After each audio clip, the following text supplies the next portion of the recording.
Welcome, everyone. This is National Kitchen and Bath Association. You're here for our final webinar for the month of September on living in place, or otherwise known as Universal Design. Today's session is called Designing Kitchens and Baths That Make Life Easier, Lessons from the Universal Design Living Laboratory with Rosemarie Rossetti. She's a PhD as well as CLIP certified. She's the president of Rossetti Enterprises, Inc. And I also just want to quickly thank Gebert for their generous sponsorship for the month of September for our webinars. And Rosemary, if you're there, we're ready to get started. Thank you. Well, thank you, Debbie. I know we have designers online, and they probably have lots of clients they're working with now and projects on their computer. They probably have a lot of prospective clients too. And as you look at the title of today's presentation, what comes to mind when you think about making that kitchen and bath having an easier life? I hope that you're thinking of the independence and accessibility. I hope you're also thinking about the safety factor.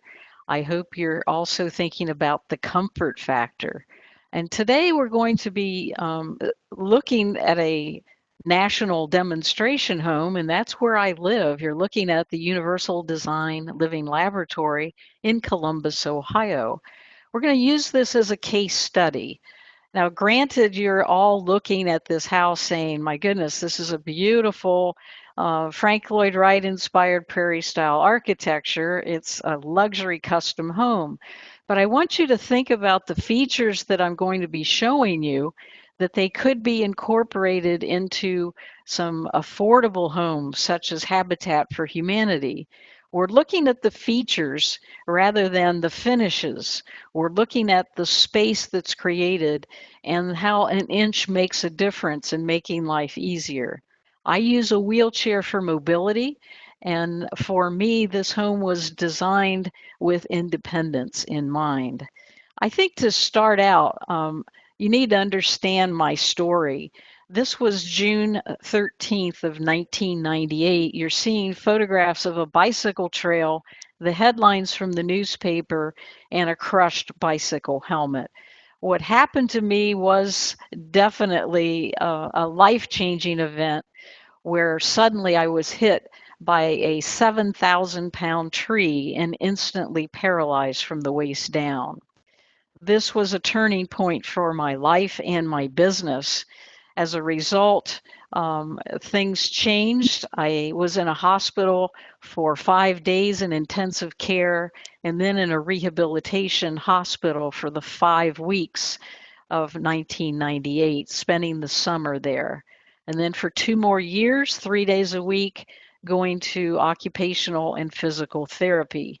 So coming home from that experience with a spinal cord injury to this home, now the adjustability was to put this platform lift in so at least I could get into the house from the front door. That was a $10,000 modification to the front entrance. The home was half inaccessible because it's 2 stories and had a full basement. So the home intensified my disability. As I came home for the first time in a wheelchair, we had a temporary wooden ramp at the front door that realistically looked like the luge in the Winter Olympics. It was very steep and not independent. I had a very difficult time on the carpet. I could not roll myself on the wheelchair because of the thickness of the carpet. There were doorways that were too narrow that had to have the doors removed. We had to have furniture removed. It was just a nightmare for me when I first came home to try and figure out how I was going to live in my home with this disability. So as a result, my husband and I started looking for a home, found out that it'd be better if we just started from scratch, hired an architect, hired an interior design team, and moved forward with a home of our dreams. So I want to make sure that you understand universal design before we go forward. I'm hoping that most of you have heard of this term before. The term has been around for quite some time, and we have to give credit to the person who coined the term in 1991.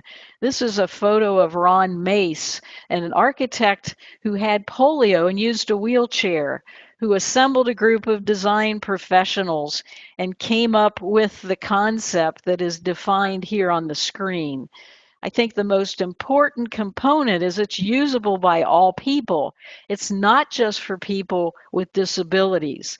It's products and the environment. So it's a framework. It's not a trend. And the principles of universal design, of which there are 7, actually became copyrighted in 1997. As we look back at the history of the Americans with Disabilities Act, that was signed into law in 1990. Of course, the idea of universal design was formulated during the time that accessible design was under consideration in the 80s. So if you need to know more about universal design and the 7 principles, there's plenty of information on my website at udll.com. Now, some important dimensions for you as you're looking at space planning. We're looking at a circular turning area of 5 feet, and that is a diameter space for the wheelchair to turn. My wheelchair is very small, as you'll be seeing later in some of the photographs. So 5-foot turning circle is fine for my wheelchair. However, as I use my scooter, or if I advance in years and need a power wheelchair, that might be a tight fit for me. We're also looking at a minimum of 30 by 48 inches of space in front of sinks and in front of the toilets. And as we look at an average adult who uses a wheelchair, we're looking at where they can reach. And this impacts where you're putting your cabinets, your storage areas, your light switches, your electric outlets, your thermostats. So as I sit in my wheelchair and reach down without falling out of the wheelchair, the 18 inches above the floor level is a comfortable height. As I look then at the vertical reach for upper wall cabinets, I can reach as high as 57 inches if I stretch from a seated position. But realistically, as we put those shelves at 48 inches, they're a lot more accessible. My wheelchair height from the floor, from the top of the wheelchair cushion to the floor, is 18 inches. The average is 20 inches high. This impacts especially the seat for the toilets. Eye level at 4 foot high.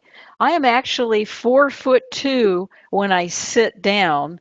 I can stand and hold on to counters, and I'm 5'1". Eye level then is important, especially for thermostat placement, so that makes life a lot easier. With those components, as you're doing your design, I suggest that you put in some light marks showing the 5-foot turning circles and showing the 30 by 48. I was very appreciative of our architect, Patrick Manley, who put red circles throughout the floor plan and the 30 by 48 spaces to ensure that he was accommodating enough space for me in the wheelchair. Ready to take a closer look? Come inside our home with me and you'll be able to see this national demonstration home. It is 3,500 square feet. It's on an acre and a half. It is first floor living with the equivalent of 4 bedrooms and the equivalent of 3.5 bathrooms. There is a loft in the clear story that's storage space that's served by the elevator. There's also a full lower level that has a classroom, a bedroom, and a full bathroom. So what we're looking at here is the case study. It is the top-rated home in North America for universal design. Our website for you to look at is udll.com. Our certification for the universal design are these 3. They were very stringent.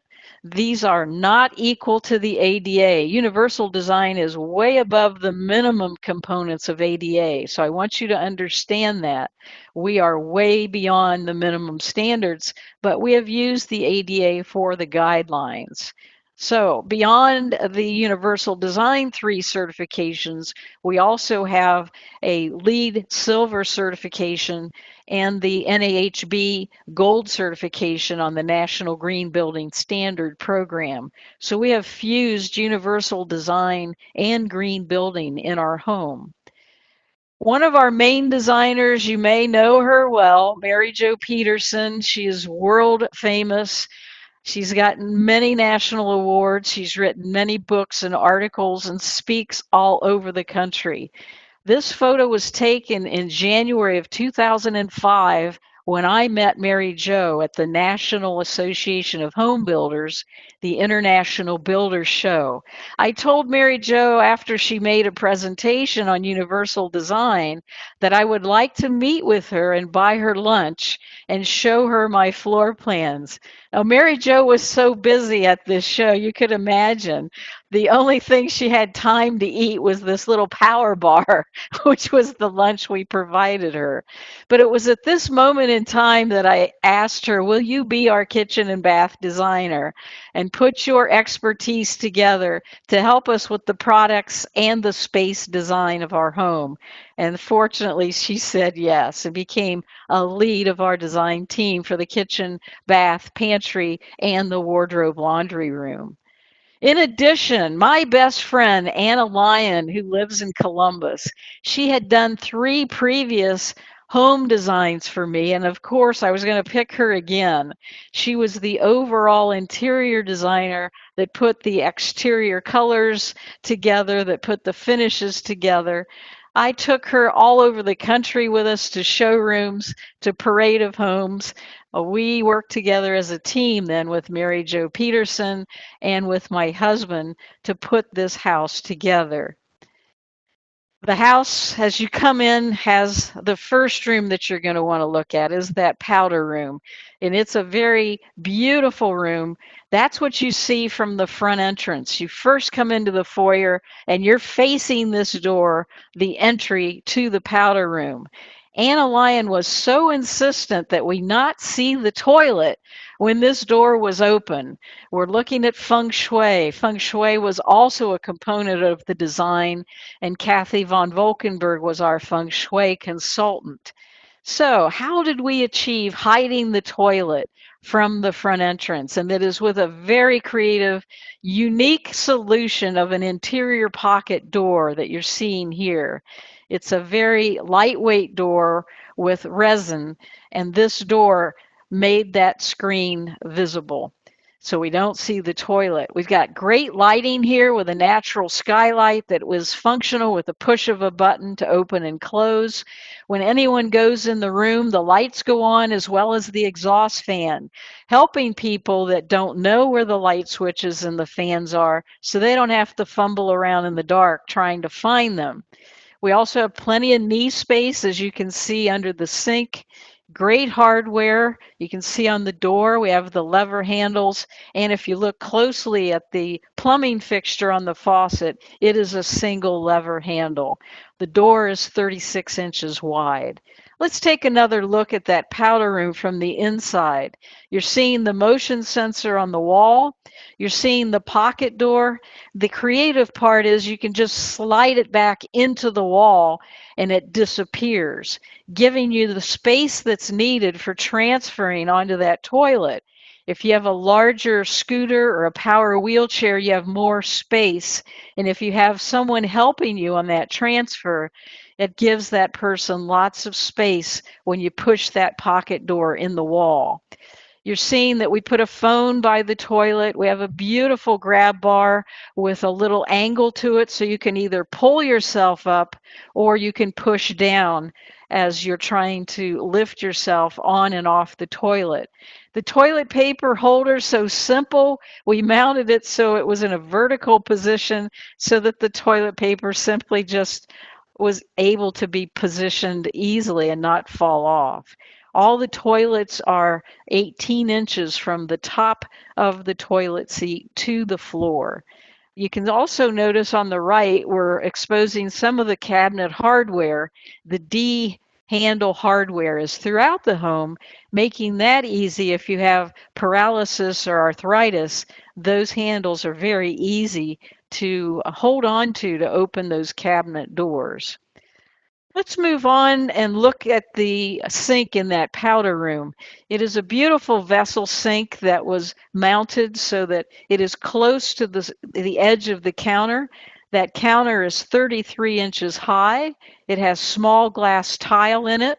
You'll notice the design by Anna Lyon also put some glass tile on the wall to mimic, and then the slate behind it, and additional lighting with the sconces on the wall, as well as LED and the skylight in the ceiling. So we have plenty of light.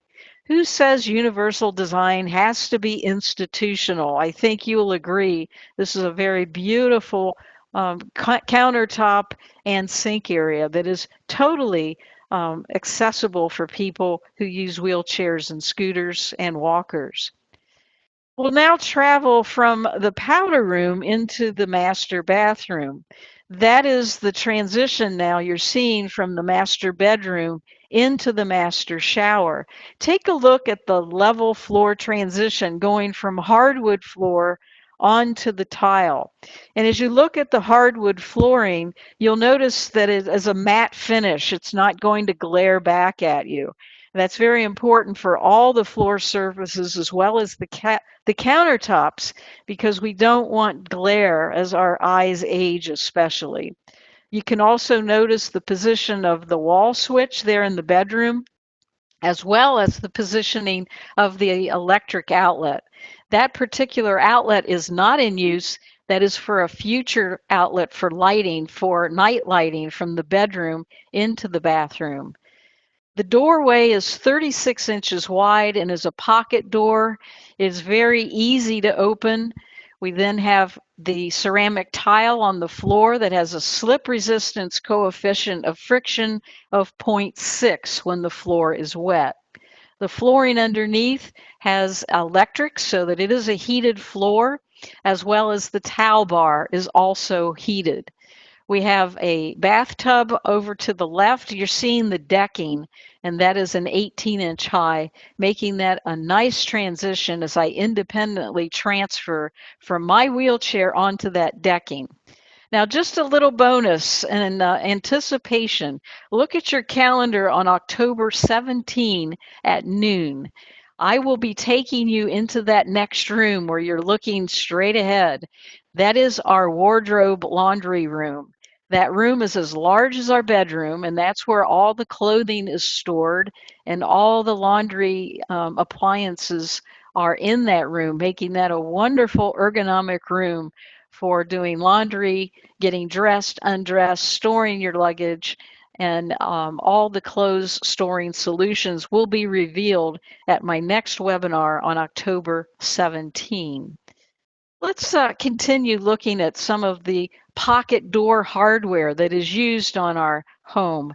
This hardware made it very easy to grasp. As you see it extended with that D handle, you can actually put 3 or 4 fingers in there, making that easy. You can see that small round button at the edge there. You just push that with your knuckle, and that then extends that pocket door hardware, and you can see it is lockable. It's on wonderful ball bearings on the ceiling so that it rolls very easily. In fact, we have to lock that door to the bedroom. Otherwise, my cat Kiko can sneak in there in 9 seconds. It's that easy that my cat can open this door that quickly. Here's my husband, Mark. He is 6'4". As I told you, I am 4'1". Mark was the general contractor, the builder. He has never built a house before, and believe me, he will never build another one. This home took us 32 months to build. We had the groundbreaking in September of 2009, and we moved in May of 2012. So now it has been 7 years since we've lived here. I wanted to just show you the general feel of how that master bathroom is configured as we look at the wonderful lighting that has been placed. It's great for Mark when he's shaving and for me when I'm putting on makeup. It is on a dimmer switch, so it is very adjustable as we use it for various purposes. I'd like to point out the height of the countertops. There was a 2-inch differential. Mine has the knee space at 33. Mark's has a taller countertop at 35. I was expecting a lot more with our height difference, but in reality, that way it isn't that noticeable of a difference. You can also see the array of drawers and cabinets that we do have. Because I lost some space under the sink in terms of storage, we put more storage cabinets into the toileting room. Here's a front view of our Whirlpool tub showing that tall, 18-inch tall deck. It's also wide. The purpose of that is so that people can transfer and sit on that deck and then rotate and put their legs into the tub instead of having to stand to get in or stand to get out. I have enough strength and mobility in my legs that I can be independent in that Whirlpool. There are 2 integrated grab bars on that tub. So I grab hold, and then as I position my legs inside, I pivot, I kneel down, hold onto the grab bars, and then extend my legs. We have great lighting and privacy from the glass block and the color mural. We also have LED lighting on the ceiling. We have a single lever faucet on the bathtub, and we put a shower nozzle with a 6-foot hose so that it's easier to clean the tub and it's very easy to rinse someone's hair. So those have been wonderful features of looking at making life easier. I want to show you that toileting area. On the left is with the door open.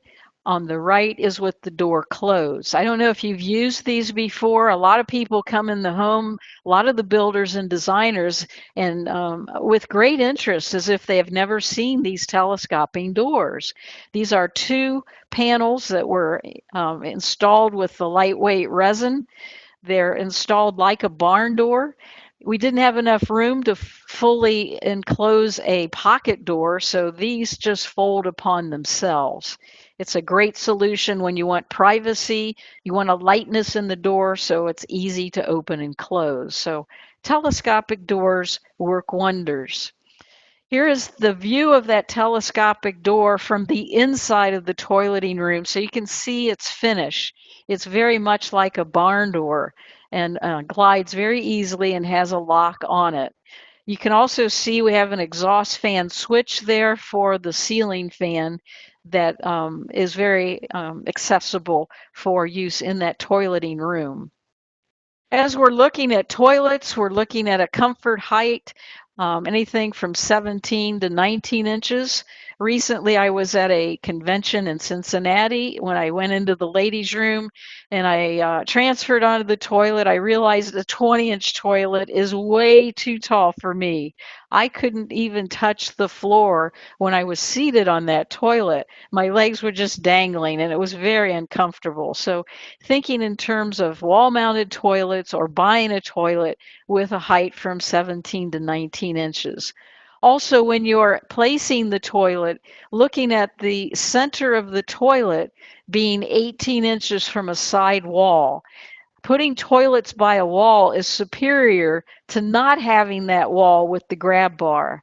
There are grab bars that come from behind if you have to mount the grab bars in a center space rather than on a wall, but it's much more secure for me when I'm feeling that the wall is secure with a bar on it rather than those grab bars that rotate and come from the side. I like the ones that are on the walls a lot better. This is a close-up. This is not Garfield on a bench. My cat, who thinks our toilets are watering bowls, of course, it was not designed for that, but that's something our cat has chosen. As you can see, the grab bar that was placed there horizontal, and again with the toilet paper holder and the phone being very handy. We also have an electric outlet on the wall behind this toilet. This is a power assist toilet, so it needed electric. It's a great idea to put an electric outlet in. Who knows? They may want to convert it to a bidet or a washlet type later on or in the beginning. So it's always a good idea to have electric by toilets. I'd like to show during construction our master shower. This shower is 4 feet by 7 feet and accomplishes having both of us using it at the same time. You can see the 3/4 inch plywood was put throughout the entire shower walls. And you can see the red line there. That's where the shower seat was going to be placed. So we put a 2x8 there for the shower seat reinforcement. You can see the green rectangle is the cutout for the soap niche so that it was at the right height. The shower has glass block, so we have natural light. It's an east exposure and very bright. And we have also LED lights in the ceiling for nighttime use. Coming around to the finished shower, we have no grout on the walls. It's a solid surface made of recycled material. We have the adjustable height shower nozzle. We have a lever handle faucet. One sets the temperature and one sets the force of water. Some people have asked why I didn't offset this so that I wouldn't get wet when I am in the shower, and I tell them I just reposition that lever so that when I have that adjustable height nozzle, I position the nozzle away from me. I sit in that bench, and it's very easy then to wait a few minutes until it does get hot and I'm not there in the cold. Many of you will find it more compatible, though, to have some of the water controls closer to the entrance to the shower. We chose to put it here. The grab bar is there. I transfer by hopping on, holding on to the grab bar, taking the wheelchair and locking it in position in just very close proximity to that shower chair. That shower chair is adjustable in height on the wall. And I also wanted to point out the little ergonomic C shape on that bottom of that shower chair. I like that a lot. And you can see the shelves for the soap and shampoo are very conveniently located. Now, obviously, I had to crop this picture of Mark taking a shower. He did give me permission to use this, but the point I'd like to make is that these grab bars aren't just for people with disabilities. He uses it anytime he's there washing his feet. Now, we've had over 3,000 people touring our home, and we often get comments from the women saying, "Oh, I wish I had a bar like that." They say it would be very handy as they're shaving their legs. They also go back in time to when they were pregnant, saying that would have been so handy when I was pregnant as a support. Now, many people are averse to the term grab bar.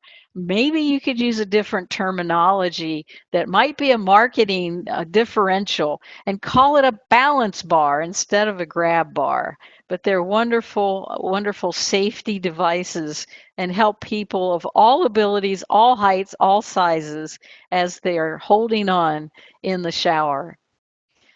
This shower is curbless. You're seeing on the left side the small tiles versus the large tiles. We have grout in the flooring. We have, again, that coefficient of friction of 0.6 wet on those tiles. We have a 4% slope on the floor of that curbless shower. So the water then goes to the back where we have that channel drain. All the water comes out, and people think, well, you have no door here, Rosemary. You have no curtain here. This is a 36-inch opening. Doesn't water come out and splash? Well, yeah, we just send in the cat vac at this point, and she comes in and licks some of it up. And we really don't care. If the floor is wet, it's not that that terrible a situation. We have a little squeegee that we can just squeegee a little bit of the water that splashes onto the main larger tiles, but it is not a factor of slipping at all. We've never had a problem with that. From the master bathroom, I'm wanting to give you another perspective of our guest bathrooms. Our first guest bathroom is attached to the guest bedroom. It's a suite. And as you look at the flooring here, it is totally level. This is a one-piece unit that was installed all at once as a fiberglass piece. So it is an ADA compliant shower stall with a curbless entry. We did put in the curtain rod that has that curvature in it to give the person in there who's showering just a little more elbow room. We installed a curtain that has some weights on the bottom so that it does hold water onto the floor.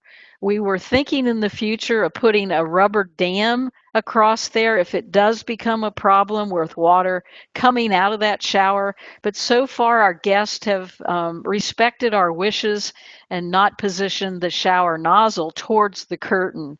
When they're sitting, we've asked them to position that shower nozzle away from the unit, and we have a second position on that wall so they can hang it up if they're taking a shower and fold that bench back up on the wall. It came with integrated shower grab bars and the nozzle and adjustable height. So this was an all-in-one with the lights included, a very simple solution in our guest bathroom. As we look at the sink in that bathroom, it is extended, a cantilevered sink. There is knee space underneath, as well as storage space in those cabinets. You can also see the mirror is at appropriate height for people who are standing or seated, as well as the single lever faucet and the hardware there. The lower level shower is pictured here. We have a removable shower chair that comes and goes depending on if somebody needs to sit or wants to stand. We put in a very simple solution here. You can see it is curbless. On this shower, the curbless shower drains the water to the front of the shower. So the channel drain is at the entrance rather than in our master where that channel drain was in the back. So we have the curtain is stored inside the shower and you can just pull it across, making that a very accessible positioning. Okay, Debbie, I'd like to take a pause for you to see what questions our viewers have as we are now finished discussing the bathrooms at the Universal Design Living Laboratory. Let me know what questions or comments they have, Debbie. Okay, Rosemary, that's so interesting. I'm loving this tour. Thank you. So there was a question going back to what were the 3 universal design certifications that you applied for? Zero step was one, and there was one called Life Flex and the Eschaton Livable Design. And if you remember early on in the presentation, I had the logos for those 3. But if you'd like to know more about those and see them again, they're on our homepage at UDLL.com. Those were 3 national certifications. Now, granted, that was back in our construction days. To my knowledge, the only one that still is there is the livable design is still a current universal design certification. Okay, good to know. Thank you. And then the second, there was a question about when you were showing the tub, and someone said the slide showed 19 inches, but I'm not sure what I you think were. so. I think I said 18 and the slide showed 19. So there was a discrepancy. The tub is 19, but my seat is 18. Okay, got it. So that would be the transfer point that you were speaking of. Yes. There's a slight difference between the two. Okay. And then there was just a question there's questions are starting to roll in now. Uh, Someone was saying, can we get information on the telescoping sliders and pocket door hardware that you've been talking about? Yes, Debbie, do you want me to tell anything Yes. about the brand? You may. That's Okay, his the question. pocket door hardware that you saw is from Accurate Hardware. The ball bearings were from Hayfela Hardware. The telescopic doors you can purchase at any of your supply houses that supply door frames, and you can also look online. And the resin door frame, the resin, of course, you can purchase all types of different styles. For the brands that we have used, they are revealed on our website under the contributor tab. So again, go to udll.com, click at the top for the menu bar that says contributors. We had over 200 contributing companies that gave us products and services. They're in alphabetical order, showing what products or services were provided and a link to their website. So that will help you identify the brands that are in our home. That's great to know. Thank you. There is another question. Is there a concern about not having contrasting colors? For example, the bath flooring to the shower flooring. I was not concerned with that at all. I know there can be some transitions that might be a little awkward in terms of some color, but I have not found that to be a problem in our situation. But I have read a lot about colors and the differentiation, and we did note that on our staircase quite prominently as we looked at the colors of the tread and we looked at the colors of the rise and the bullnosing. Coloring was very much front and center to make sure that people could see those steps easily. Okay, I actually am looking in a different section here now. Thank you. So what is recommended height for grab bar for washing feet? Oh, 36 inches is a good one. Okay. Why no mirror in the powder room? There is one. It just wasn't shown. The photograph just showed the sink. There is a mirror, just like the one you saw in the guest bathroom. It's identical. Okay. Do you ever think about bathrooms as wet rooms rather than shower stall areas? The entire bathroom can get wet when space is an issue. Yes, it is absolutely a solution, and I have seen that in the past. Very successful. Okay. There's another question here about brands of toilets, but I think you've kind of mentioned that all of that information can be found on Hmm. udll.com. Yes. Okay. So I'll leave that question to that person to investigate on their own. Let's see. There was a webinar a few weeks ago where the wheelchair circle was described as 67 inches. Is 60 inches still acceptable? 67 is the ICC guidelines, but ADA is still at 60 inches. So bigger is better. Okay. Let me just check. Oh, I don't see any more questions right now, Rosemary, so thank you all.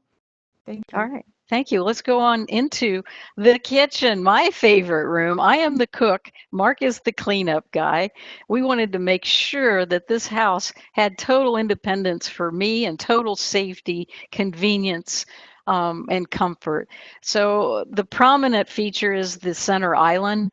And it is a 3 height center island with the 30 inches is where I do meal preparation. It's also a great place for dining, and chairs can go right up there for informal dining.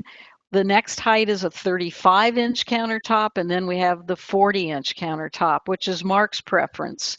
We have a low glare on the surface. It is a quartz material. We have rounded the edges rather than having a 90-degree angle. We have a nice curvature there, so people aren't going to bump up against it. We have reinforced that when it was installed with metal underneath so that there's no question that that 30-inch countertop can take a lot of weight. The circles around the kitchen, you'll notice there's plenty of space. We have that 5-foot turning diameter area throughout the kitchen. The dishwasher, you can see, has a wooden front to it. It is raised. That is raised 16 inches above the floor. We also have a storage drawer underneath so that I can also use that space to store dish towels. As we look at the kitchen, let me give you some other perspectives besides this center island. I'm going to take you on a little tour now looking from the kitchen at the perimeter counter. Now, realistically, remember my height. I'm 4'2" seated. Mark is 6'4" standing. So we had to have a compromising height on the counters around the sink and the cooktop. And that compromise was a 34-inch cabinet height. Now, these are standard cabinets, they aren't custom. We also looked at the wall cabinets to give me more ability to reach things on that lowest shelf. We lowered the wall cabinets. Normally, you have an 18-inch space between the top of the countertop and the bottom of the wall cabinet. We went to a 14-inch. So that gave me, from a traditional height of a countertop, which is 36 inches, to 34, that gave me 2 inches of advantage. And then going from a 18-inch to a 14-inch, that gave me 4 more inches of an advantage. So that lowered that cabinet. I can actually reach from a seated position the things on that bottom shelf that are in the front. If I stand up, which I can by holding on to the countertop, then I can reach the back of that first shelf, the bottom shelf, as well as some of the things on the second shelf. Now, my rule of thumb for all of you is when you're designing a kitchen space or a bathroom space or any space where storage needs to be accessible, that at least 50% of it be accessible so that people can utilize it. I want to also point out the glass that is on the 2 doors in the cabinet. Originally, Anna Lyon, the designer, wanted glass so that I could showcase some of the beautiful glassware that I had in my collection. And it made the kitchen, she said, lighter in feel. But realistically, I learned later that by adding glass, it helps for people who have memory loss or dementia so that they can see inside that cabinet what is stored there. So they don't have to keep opening doors looking for the coffee mug. They will see it through the glass. So just little things we're pointing out there. Also, in this photograph, on that center island, you can see one of the electric outlets. There's actually a set on the other right side, not in view here. As you look at the cooktop and the range, we have a pot filler there.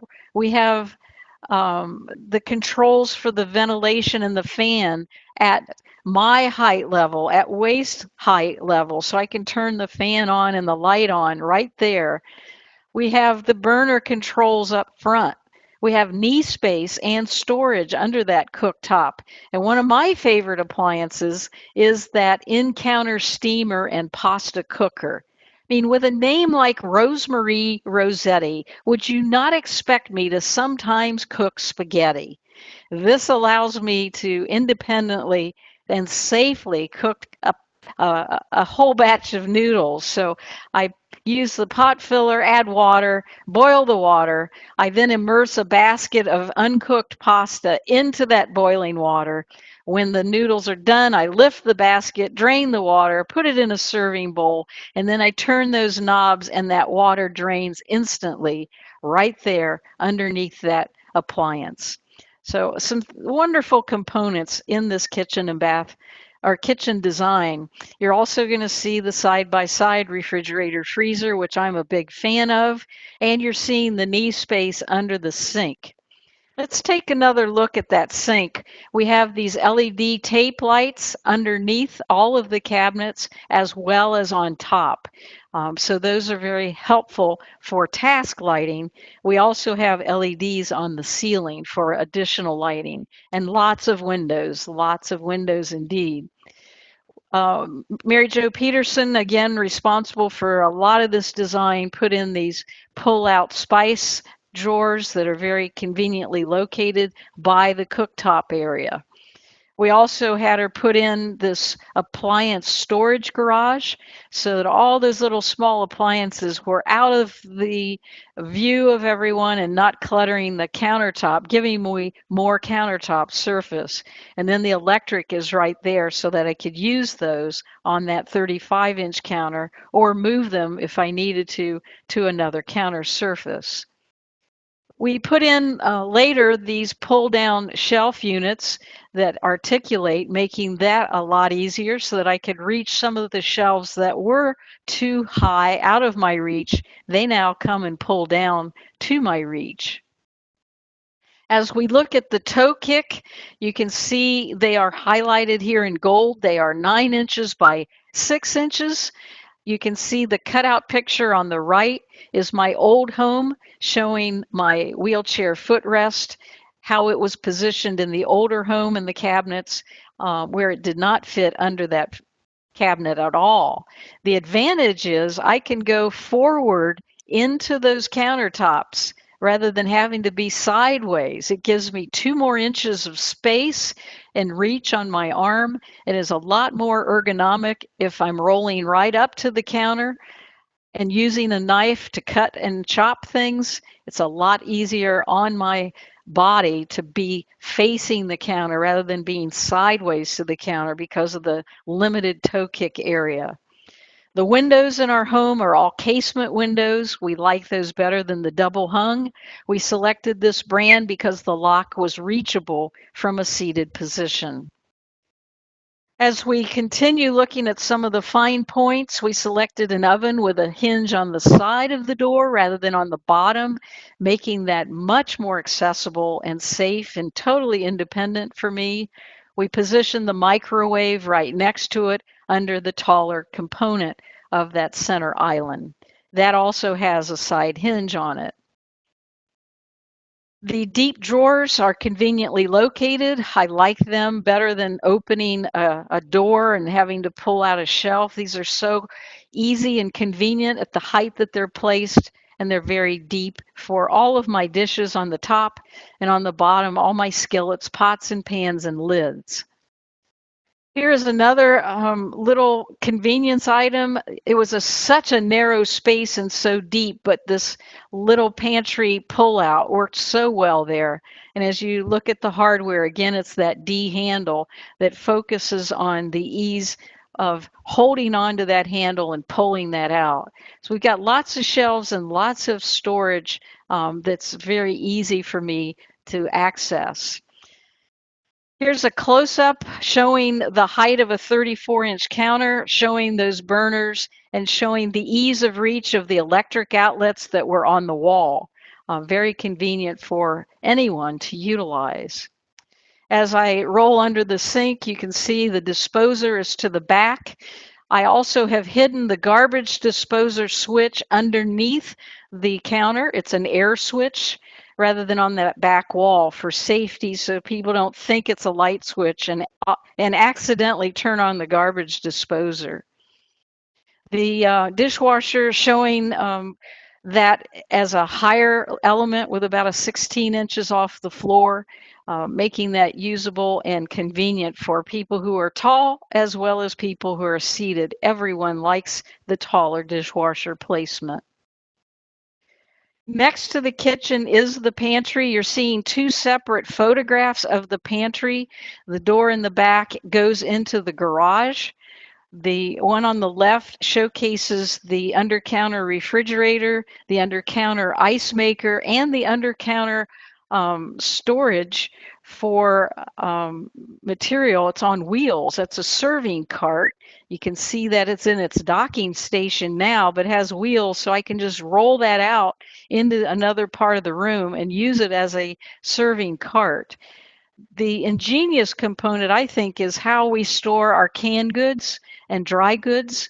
It is a floor-to-ceiling solution of shelving, and it's 1 can deep so that I always know what I have in my pantry. All those cabinets also have wonderful storage, and some of them pull out. Our coats on the right-hand side are right there by the entry to the home from the garage, and you can see the LED can, and that is on a motion sensor. So as soon as you come into that room, those lights on the ceiling come on. I'd like to also bring your attention and do your part to help promote National Fall Prevention Awareness Week. We are right in it. It started yesterday. If you would like more information, there's some wonderful websites. An easy one to remember is stopfalls.org. Also, our National Council on Aging has some wonderful materials, and the American Occupational Therapy Association. We are all celebrating National Fall Prevention Awareness Week, so do your part in design to help avoid anyone from falling. As you know, that can be a critical fall that they can never recover from. So let's see if we can put some no slip surfaces and some balance bars and grab bars where it's needed. I would also like to suggest a resource that I have written, the Universal Design Toolkit. It is a wonderful resource that I encourage you to check out. I'm giving you a free chapter today. So anyone that would like to have a listing of all of the universal design features in my home, room by room, including the kitchen and the bathrooms, this is free. Go to UDLL.com and download that free chapter with all the universal design features in our home. And there's also a virtual tour and a video tour that you can use. It's a great resource for you.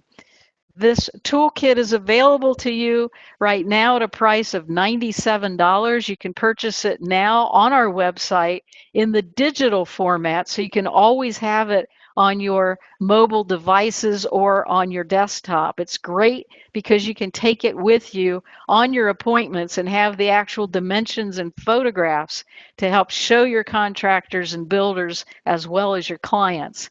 This is packaged with webinars that are replays and virtual tours and video tours. So it's all one component at the price today of $97.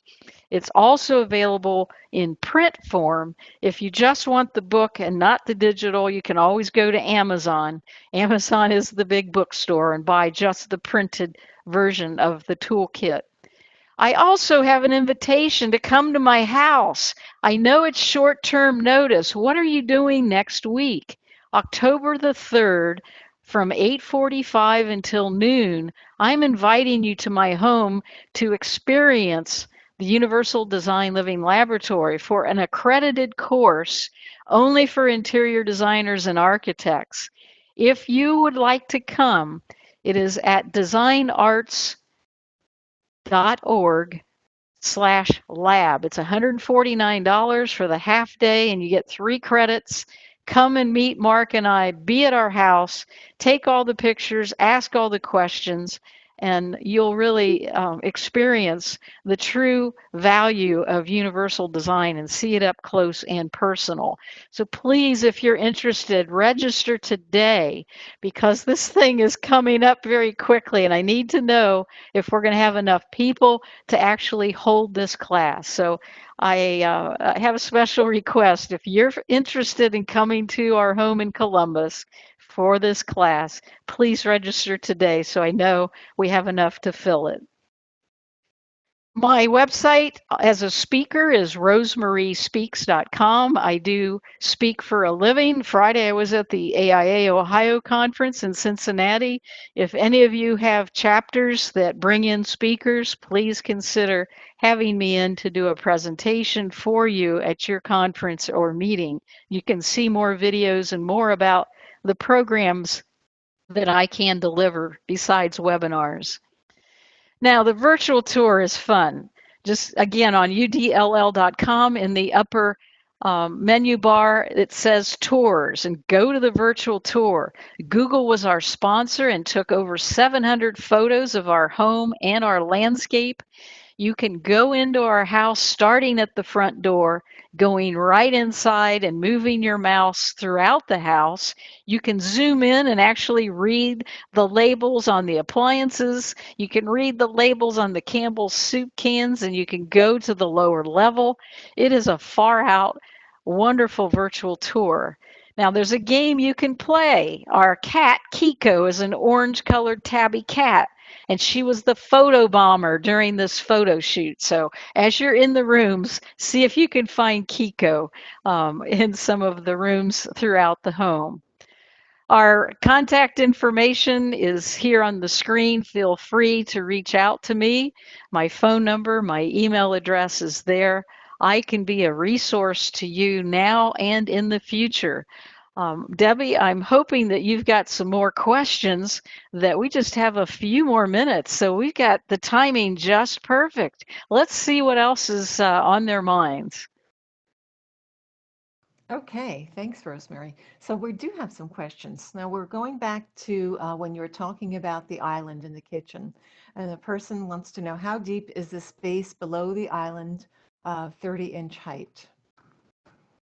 As you look at that lip, I'm thinking that lip is 2 or 3 inches.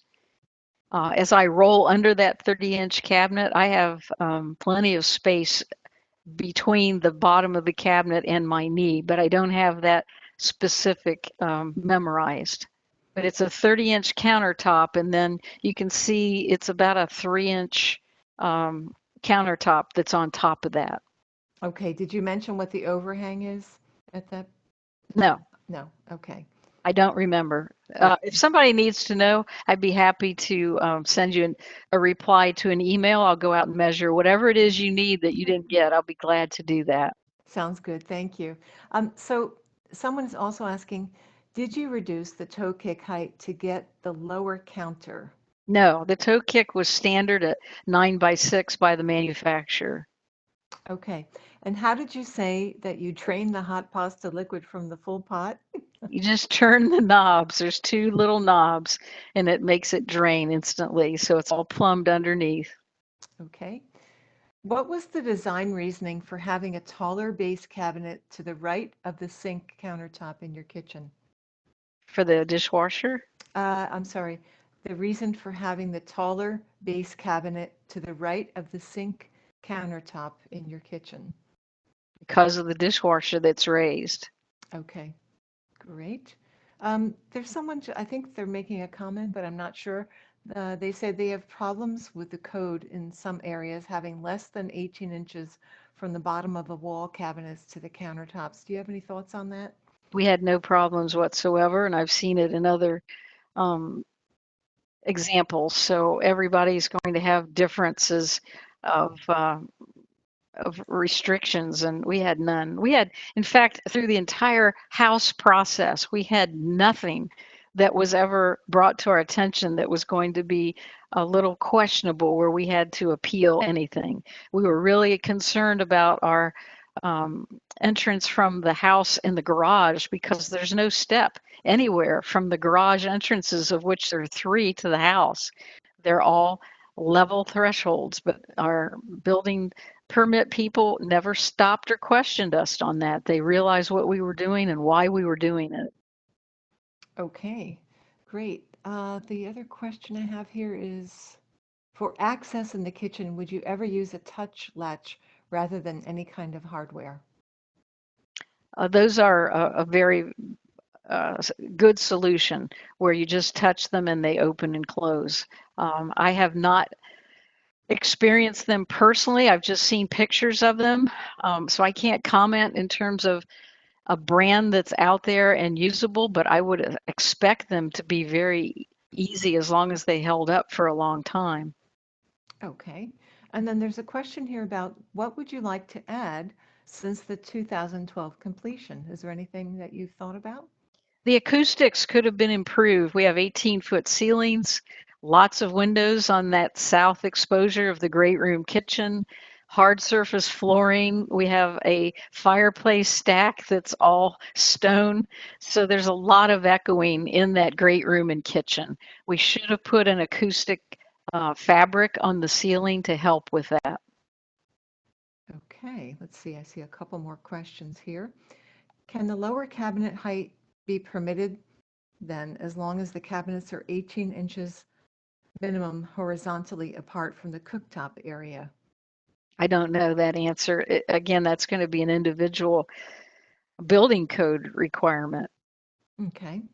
Um, Someone is saying that they have Johnson Hardware pocket doors in their home, and they said they're very loud when operated. They're asking, are your pocket doors quiet? They are so quiet. I sneak out of the bedroom every night for the nighttime bathroom visits. Mark never hears me. They're totally quiet. I just roll them on those ball bearings, and there's no sound at all. Oh, that's awesome. Um, let's see. Regarding the floor transitions, it looks like you butted the materials together without a transition material to cover the transition. Is that correct? In that particular photo, yes, we did. And they put in a substrate underneath the hardwood so that that hardwood was raised ever so slightly to be a perfect match with that ceramic and that transition from the master bedroom to the master bath. However, on the next October 7th webinar, you're going to see the door transition between the master bath and the wardrobe. They didn't do that, and I don't know why, but they actually put a small strip of wood there for that transition. I'll have to ask Mark, why didn't you do the same even transition there? Was it a cumbersome piece? Because it's the same thing going from hardwood to ceramic from the bedroom versus going from ceramic to hardwood into the wardrobe area. So we have both examples in the home. I prefer no wood transition, just make those level. Makes sense. And then there's another question here. Is the garage larger to allow the ease of getting in and out of a vehicle? I have a van that has a ramp that comes off of the side, so my van takes a two-car garage. So that was part of the limit. We have a four-car garage, and That's great. my husband has a vehicle, of course, for one, and then we have a trailer that carries our three-wheeled recumbent bicycles and our kayaks. So that's the need for the four-car garage on the house. Oh, good to know. And there's a lot of people here thanking you. I think it's awesome that you kayak. That's very cool. And there was someone else in here that was saying this was an amazing presentation in its level of detail and personal experience. Kudos to you, Rosemary, for being a brave and strong woman. Thank you so much. Well, thank you. I appreciate the opportunity. I hope you've been reading my monthly articles for NKBA. If you've missed them, I've got them all on my website. Just go to udll.com in the articles section, and you'll see I've been writing for NKBA for many, many months. And very soon, my new article will be coming out. Okay, once again, we want to thank Gebrit for their generous sponsorship. And I also want to thank you again, Rosemary, and all of you for attending and asking these great questions. Come back next month on October 17th, and we'll have some more information about that storage room she was talking about. Thanks again, everyone. Thank you, Rosemary. Thank you. Bye now. Bye bye.